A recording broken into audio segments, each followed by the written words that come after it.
ফিটনেসবিহীন পুরনো লক্কর ছক্কর বাসগুলো রাতারাতি গোলাপি রং করে চালাতে গিয়ে নগর জুড়ে প্রতিদিনই বাড়ছে গণপরিবহন সংকট। এতে ভয়াবহ দুর্ভোগে পড়েছেন যাত্রীরা। সকালে ঢাকা রিপোর্টার্স ইউনিটিতে আয়োজিত এক সংবাদ সম্মেলনে বাংলাদেশ যাত্রী কল্যাণ সমিতির মহাসচিব মোহাম্মদ মোজাম্মেল হক চৌধুরী এসব অভিযোগ করেন। এ সময় সমিতির কেন্দ্রীয় নেতারা উপস্থিত ছিলেন। নগরীতে সেই লক্কর লক্কর বাসগুলো গোলাপি কালার ধারণ করেছে। এই গোলাপি কালার বাস চালাতে গিয়ে নগরীতে প্রতিদিন অফিসগামী যাত্রীরা অবর্ণনীয় দুর্ভোগে পড়ছে।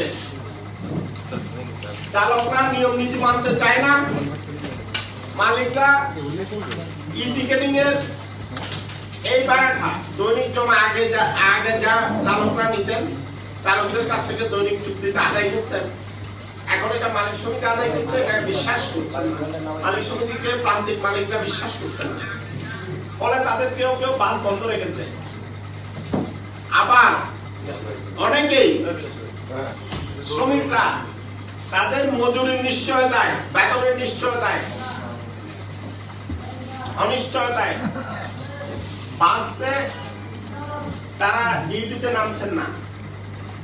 এই যে একটা অচল অবস্থা, এই অচল অবস্থায় নগরীর অসহায় যাত্রীরা যারা প্রতিদিন অফিসগামী রাস্তায় নামলে বাস পাচ্ছেন না, ভয়াবহ এক দুর্ভোগে। কিন্তু আমাদের পাশে কেউ নেই। আমরা আজকে 17 তারিখ, 2 তারিখ থেকে 17 তারিখ কোনো অভিভাবককে আমরা পাইলাম না এই সমস্যাটা সমাধানের জন্য একটি।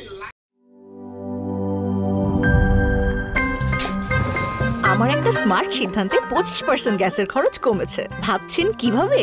সাধারণ গ্যাস স্টোভ বদলে আমি এনেছি আরএফএল গ্যাস স্টোভ। এর সাইন্টিফিক নজল ও ব্রাস বার্নার ক্যাপ সমানভাবে তাপ ছড়িয়ে রান্না করে দ্রুত। তাই গ্যাসও বাঁচায় 25%, টাকাও বাঁচে 25%। আরএফএল গ্যাস স্টোভ নিরাপদ ও গ্যাস সাশ্রয়ী।